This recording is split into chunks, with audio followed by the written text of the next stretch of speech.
Assalamualaikum warahmatullahi wabarakatuh. Alhamdulillahirabbil alamin. Allahumma salli ala Sayyidina Muhammad wa ala ali Sayyidina Muhammad. Hari ini kita akan menceritakan kisah-kisah tentang Rasulullah sallallahu alaihi wasallam dan kisah tentang para sahabat radhiyallahu anhu. Dengan kita mendengarkan kisah ini, kita akan mengetahui bagaimana kehidupan Rasulullah SAW dan kehidupan para sahabat-sahabatnya.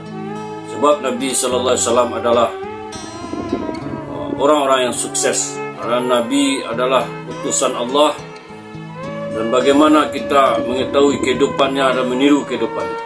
Dan para sahabatnya adalah orang-orang yang sukses, orang-orang yang telah ridho kepada Allah, dan Allah pun telah ridho kepada mereka karena mereka bersungguh-sungguh beriman kepada Allah dan beriman kepada Rasulullah SAW.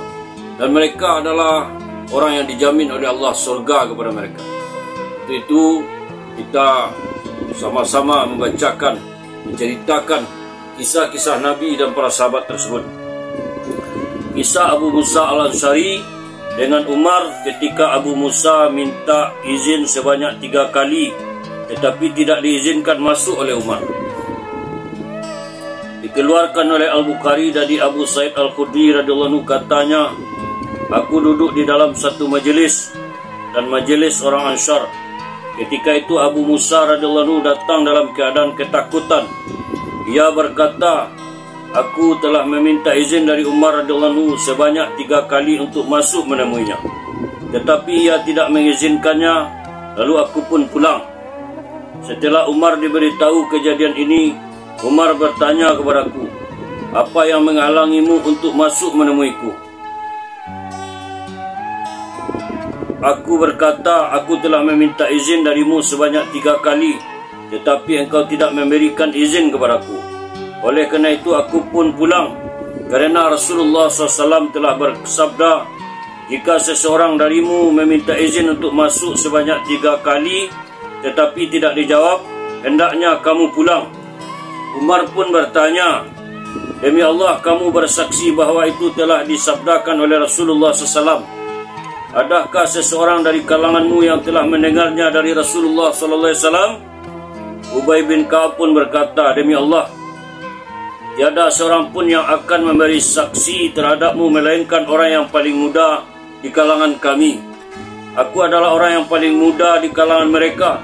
Lalu aku pun berdiri dan memberitahu Umar radhiyallahu anhu bahawa Rasulullah SAW telah bersabda demikian. Diriwayatkan oleh Al-Bukhari juga dari jalur Ubaid bin Umair bahawa Umar radhiyallahu anhu berkata, perintah Nabi ini telah tersembunyi dariku kerana kesibukanku dalam berjual beli di pasar. Dalam riwayat Al-Bukhari dalam kitab Al-Adab Al-Mufrid dari Abu Musa radhiyallahu anhu, katanya, aku meminta izin dari Umar radhiyallahu anhu sebanyak 3 kali, namun ia tidak mengizinkan aku masuk menemuinya. Lalu aku pun pulang. Umar kemudian memanggilku melalui orang suruhannya. Sesampai di depannya, Umar berkata kepadaku, apakah kamu keberatan untuk berdiri sebentar di pintu rumahku? Ketahuilah bahawa orang lain juga merasa berat untuk berdiri lama di depan rumahmu. Aku menjawab, bahkan aku telah meminta izin darimu sebanyak 3 kali, tetapi izinnya tidak aku peroleh, maka aku pun pulang. Umar bertanya, dari siapakah engkau telah mendengar mengenai perkara ini? Aku pun menjawab, aku telah mendengar dari Rasulullah sallallahu alaihi wasallam. Umar berkata lagi, apakah kamu telah mendengar sesuatu dari Rasulullah SAW yang kami tidak mendengarnya? Jika kamu tidak datang kepadaku dengan keterangan dan persaksian, aku akan menghukum kamu. Aku pun keluar hingga aku menemui sejumlah lelaki dari kalangan sahabat Ansar yang sedang duduk dalam masjid. Aku pun bertanya kepada mereka mengenai hal ini. Mereka memberitahu apakah ada orang yang ragu-ragu tentangnya. Aku pun memberitahu mereka mengenai yang telah dikatakan Umar radhiyallahu anhu. Mereka berkata, tidak seorang pun yang akan pergi bersamaan sebagaimana saksi melainkan orang yang paling muda di kalangan kami.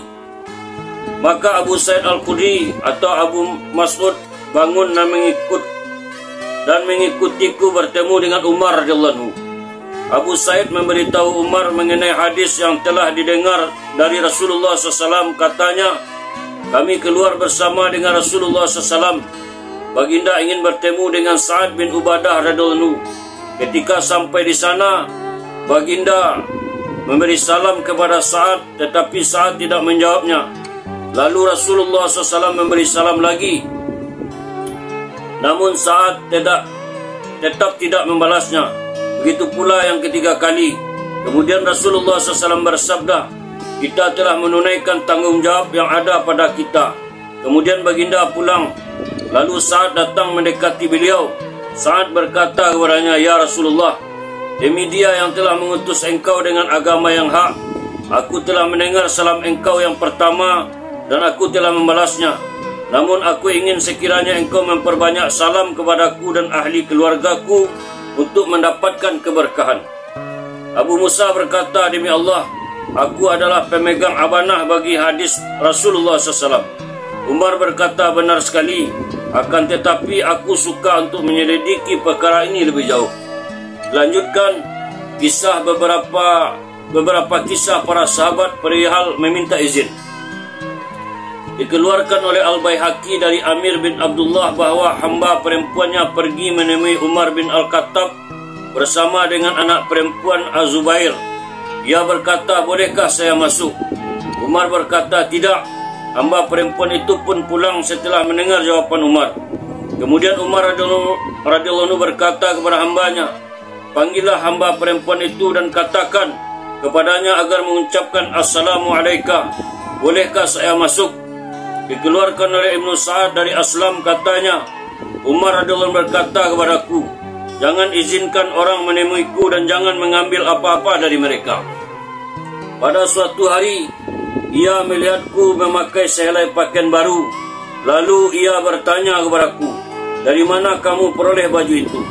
Aku menjawab, Ubaidullah bin Umar telah menghadiahkannya kepadaku. Umar pun berkata, jika diberi oleh Ubaidullah, maka terimalah. Tetapi jika diberi apa-apa oleh orang selain darinya, jangan kamu terima. Aslam berkata, Az-Zubair datang dan aku berdiri di pintunya. Ia telah meminta izin untuk masuk. Aku pun berkata kepadanya, Amirul Mukminin sedang sibuk sekarang. Ia pun mengangkat tangannya lalu memukul belakang telingaku 1 kali sehingga aku menjerit kesakitan. Aku pun masuk menemui Umar. Lalu Umar bertanya kepadaku, apa yang telah terjadi padamu? Aku menjawab, Az-Zubair memukulku. Lalu aku menerangkan kepadanya mengenai yang telah terjadi antara aku dan Az-Zubair. Umar berkata, demi Allah aku akan menemuinya. Umar kemudian menyuruhku memanggil Zubair agar bertemu dengannya. Zubair pun masuk. Lalu Umar bertanya, mengapa kamu memukul hamba ini? Zubair berkata, ia telah menghalangiku untuk bertemu denganmu. Maka Umar pun berkata, benarkah ia berkata kepadamu, bersabarlah sebentar, kerana Amirul Mukminin sedang sibuk. Mengapa kamu tidak menerima alasan yang ia katakan? Demi Allah, sesungguhnya apabila binatang liar dicederai oleh binatang liar, maka ia akan dimakan oleh binatang liar itu. Maksudnya, apabila kamu sahabat Nabi yang unggul turut memukul hamba ini, maka orang awam akan merasa berani untuk memikulnya, menghina dan menyakitinya. Karena perbuatan orang khusus biasanya akan diikuti oleh orang umum. Dikeluarkan oleh Al-Bukhari dalam Al-Adab Al-Mufrid dari Zaid bin Sabit bahawa Umar bin Al-Khattab radhiyallahu anhu datang menemuinya pada suatu hari. Umar radhiyallahu anhu meminta izin untuk menemuinya. Lalu ia mengizinkannya. Ketika itu tangan hamba perempuannya berada di atas kepala Zaid, sedang menyisir rambut Zaid. Umar berkata, biarkanlah hamba perempuan itu menyisir rambutmu. Zaid berkata, ya Amirul Mukminin, jika saja engkau mengutus seseorang untuk memanggilku, niscaya aku akan datang menemuimu. Umar berkata, sesungguhnya aku yang berhajat untuk bertemu denganmu, karena itu akulah yang harus mendatangimu. Dikeluarkan oleh Tabrani dari seorang lelaki. Lelaki itu berkata, kami telah meminta izin dari Abdullah bin Mas'ud untuk masuk menemuinya setelah salat subuh. Lalu ia mengizinkan kami menemuinya.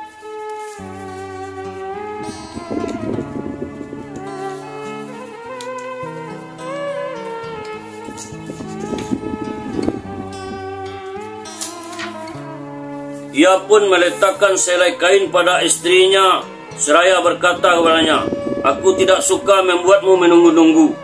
Dari Abu Musa bin Talhah radhiyallahu anhu katanya, "Aku masuk menemui ibuku bersama dengan bapakku. Ketika ia masuk ke dalam, aku pun turut mengikutinya. Ia menahanku dengan tangannya di dadaku lalu mendudukkan aku di atas punggungnya. Kemudian ia berkata, 'Apakah engkau ingin masuk tanpa izinku?' Sanadnya disahihkan oleh Al-Hafiz dari Al-Fath. Dikeluarkan juga oleh Al-Bukhari dari Muslim bin Nazir katanya, seseorang lelaki masuk menemui Hanzalah radhiyallahu anhu, tetapi ia berkata, 'Bolehkah aku masuk?' Uzaifah berkata, 'Sesungguhnya matamu telah masuk sebelum punggungmu masuk.' Lelaki itu berkata, 'Apakah aku juga harus meminta izin dari ibuku apabila aku ingin masuk menemuinya?' Uzaifah berkata, 'Sekiranya kamu tidak meminta izinnya untuk masuk, mungkin akan terpandang olehmu sesuatu yang tidak mengembirakan kamu.' Dikeluarkan oleh Ahmad dari Abu Sa'id Al-Abdi. Dari Abu Sa'id Al-Abdi katanya, kami datang menemui Ibnu Umar, lalu duduk di muka pintu rumahnya agar kami diizinkan masuk. Namun izin itu belum aku peroleh juga. Aku pun mengintainya melalui lubang pintu itu, maka terpandang olehku yang ada di dalamnya. Ibnu Umar sedang berkeliling ketika aku sedang mengintip itu. Ketika ia mengizinkan kami masuk, maka kami pun masuk dan duduk di dalamnya. Ibnu Umar berkata, 'Siapakah di antara kalian yang barusan mengintip?' Aku menjawab, 'Aku.' Ibnu Umar bertanya lagi, 'Apa yang menghalalkan kamu untuk mengintip rumahku?' Aku berkata, 'Kami telah lama mendapatkan izin masuk, lalu aku mengintip dari lubang pintu itu secara tak sengaja.' Ibnu Umar telah bertanya mengenai berbagai hal. Aku berkata, 'Ya ayahnya Abdurrahman, apakah pendapatmu mengenai jihad?' Ibnu Umar, 'Barang siapa yang berjihad, maka sesungguhnya ia berjihad untuk dirinya sendiri.'" Alhamdulillah, itulah kisah tentang Rasulullah SAW dan para sahabat-sahabatnya. Dan Nabi mengajarkan bagaimana kita adab-adab daripada bertamu, mengucapkan salam, berdiri di depan pintu rumah orang yang kita datangi. Semoga apa-apa yang kita dengarkan, kita ceritakan, dapat kita amalkan dan kita sampaikan kepada orang lain. Kita tutup dengan doa, subhanallah wa bihamdihi, subhanallah wa bihamdika, asyhadu an la ilaha illa anta astaghfiruka wa atubu ilaik. Assalamualaikum warahmatullahi wabarakatuh.